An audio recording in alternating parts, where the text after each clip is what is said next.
그리고 앞에서 말씀드렸던 램 플러스의 용량은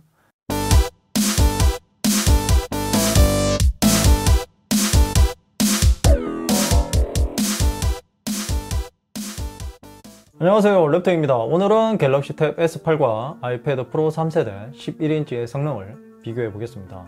작년 갤럭시 탭 S7과 비교할 때 스냅드래곤 865 플러스와 M1 프로세서의 성능 차이가 거의 2배 가까이 차이가 났습니다. 다만 탭 S7은 발열이 심하지 않아서 점수의 변동은 크지 않았고요. 그래서 오늘의 관전 포인트는 탭 S8이 발열로 인해서 스로틀링이 심하게 걸리는지 확인하는 것과 스냅드래곤 8 1세대가 M1 프로세서의 성능 차이가 얼마나 나는지 확인하는 것이 정말 흥미로울 듯 합니다. 자, 그럼 지금부터 자세하게 살펴보겠습니다. 출격하기 전에 구독과 좋아요 부탁드립니다.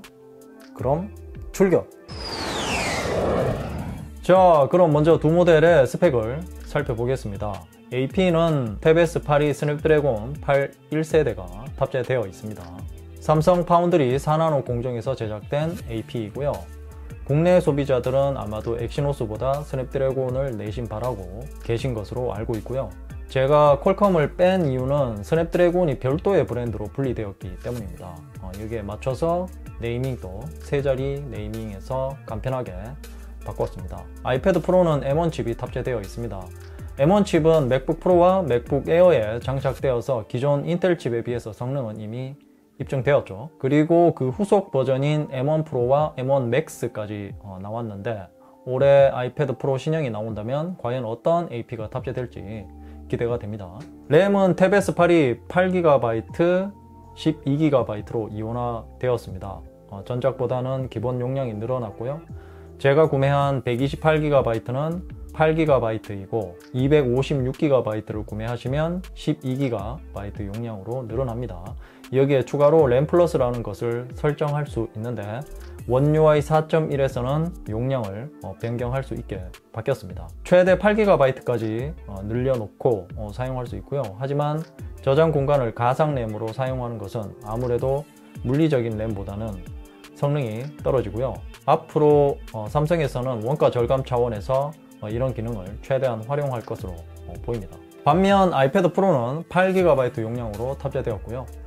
애플이 이례적으로 맥북과 동일한 용량을 넣어줬습니다. 물론 고급 버전인 16GB보다는 모자라지만 램스크루지라는 별명을 가지고 있는 애플이 8GB라는 용량으로 업그레이드 했다는 것만으로도 놀랍죠. 자, 속도 테스트를 하기 전에 긱벤치 점수를 한번 보고 가겠습니다. 탭 S8의 싱글코어 점수가 최고 1221포인트이고 최저 점수는 538포인트입니다. 그리고 아이패드 프로는 최고 점수가 1704포인트이고 최저 점수는 1654포인트입니다. 탭 S8의 초반 수치는 전작인 탭 S7보다 200에서 300포인트 정도 향상된 것을 볼 수 있고요. 아이패드 프로에 비해서 500포인트 정도 차이가 나고, 그렇지만 M1 프로세서는 최신 버전이 아닌 구형 버전임을 감안한다면 애플의 AP는 정말 넘사벽입니다. 그리고 탭 S8의 스냅드래곤 8 1세대에서도 발열 문제로 인한 스로틀링이 이슈가 될 듯한데요. 갤럭시 S22 언팩 행사에서 냉각에 대한 부분을 따로 다룰 정도로 신경을 많이 썼다고 해서 기대를 하고 있었는데 8회부터 급락해서 669포인트로 떨어졌습니다. 하지만 엑시노스 2100이나 스냅드래곤 888과 다른 부분은 발열은 심하지 않다는 것입니다. 아마도 조금 따뜻해지면 선제적으로 스로틀링이 되어서 성능을 다운시켜버리는 것 같고요. 그리고 멀티코어 점수는 탭 S8이 최고 3248포인트이고 최저 2665포인트입니다. 전작인 탭 S7과 다른 점은 멀티코어의 변화율이 더 커졌다는 점이고요. 최소한 제가 테스트를 했을 때는 싱글코어 점수와 멀티코어 점수 모두 큰 변화가 없었는데요. 탭 S8은 싱글코어, 멀티코어 점수 모두 8회부터 변화율이 커졌습니다. 그리고 여전히 아이패드 프로와의 점수 차이가 2배 정도 나고요. 아이패드 프로는 최고 7345포인트이고 최저 7287포인트입니다. 이런 수치는 맥북에서 측정된 수치와 비슷하게 나왔다고 보시면 됩니다. 일단 오늘 이런 결과를 보고 나니 갤럭시 S22 시리즈에서도 동일한 AP가 탑재되어 있어서 같은 결과가 나올까봐 걱정이 됩니다. 자, 그럼 실제 앱 구동으로 성능을 한번 테스트해 보겠습니다. 이번에도 어플 개수를 20개로 할 거고요. 참고로 탭 S8의 화면 주사율 기능은 120Hz 기본 설정 그대로입니다. 그리고 앞에서 말씀드렸던 램 플러스의 용량은 기본 설정 그대로인 4GB 그대로 하도록 하겠습니다. 그리고 아이패드 프로도 화면 주사율은 120Hz 프로모션 그대로 작동하는 조건이고요. 그리고 통신 속도는 둘 다 와이파이에 접속해서 비교를 할 것입니다. 두 모델 모두 와이파이 모델이라서 5G 모델과는 상관이 없습니다. 자, 그리고 두 모델 모두 전원을 껐다가 켰고 최근 실행 앱도 하나도 없습니다. 자, 그럼 이제 속도 테스트를 해보겠습니다. 두 모델의 동일한 어플을 설치해 두었고요. 자, 유튜브부터. 자, 유튜브는 탭 S8이 빨랐고요. 자, 다음은 네이버. 네이버도 탭 S8이 빨랐습니다. 다음은 티빙. 티빙은 아이패드 프로가 빨랐고요. 다음은 쿠팡. 쿠팡은 탭 S8이 빨랐습니다. 다음은 옥션. 자, 옥션은 아이패드 프로가 빨랐고요. 자, 다음은 배틀그라운드.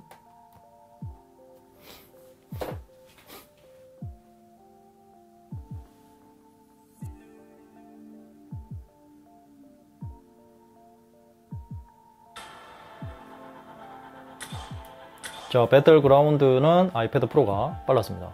자, 다음은 아마존. 자, 아마존은 탭 S7이 빨랐고요. 다음은 마켓컬리. 자, 마켓컬리도 아이패드 프로가 빨랐습니다. 다음은 11번가. 자, 11번가는 탭 S8이 빨랐고요. 다음은 바이브. 바이브는 굉장히 애매한데 요건 제가 편집할 때 확인해 볼게요. 다음은 카메라.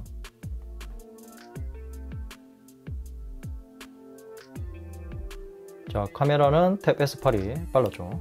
다음은 스타벅스. 스타벅스는 아이패드 프로가 빨랐습니다. 다음은 디즈니 플러스.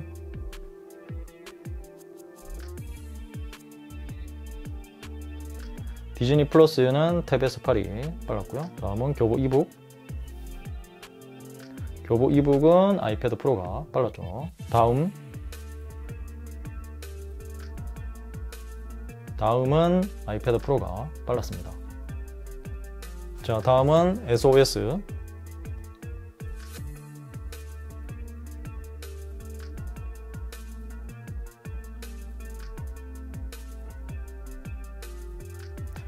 자, SOS는 아이패드 프로가 빨랐습니다. 자, 다음은 롯데시네마.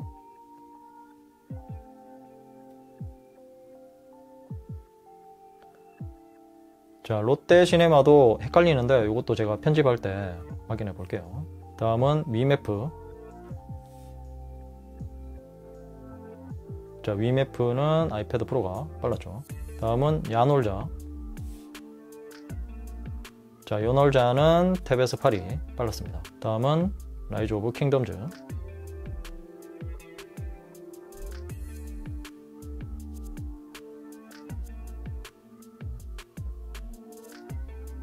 자, 라이즈 오브 킹덤즈는 간발의 차로 탭 S8이 더 빨랐습니다. 자, 그럼 이제 리프레시가 얼마나 되는지 확인해 보겠습니다. 자, 먼저 유튜브부터. 자, 탭 S8은 리프레시 되었고요. 다음은 네이버. 자, 네이버는 두 모델 모두 리프레시 되었죠. 다음은 티빙. 티빙은 이상 없고요. 다음은 쿠팡. 쿠팡은 탭 S8만 리프레시 되었습니다. 다음은 옥션.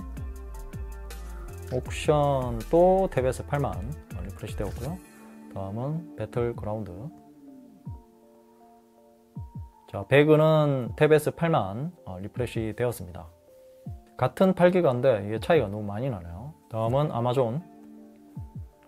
자, 아마존도 탭 S8만 리프레시 되었고요. 다음은 마켓컬리. 자, 마켓 컬리도 탭 S8이 리프레시 되었습니다. 다음은 11번가. 11번가도 탭 S8이 리프레시 되었고요.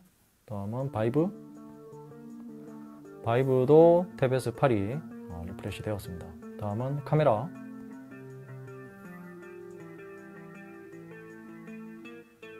카메라는 두 모델 모두 리프레시 되었고요. 다음은 스타벅스.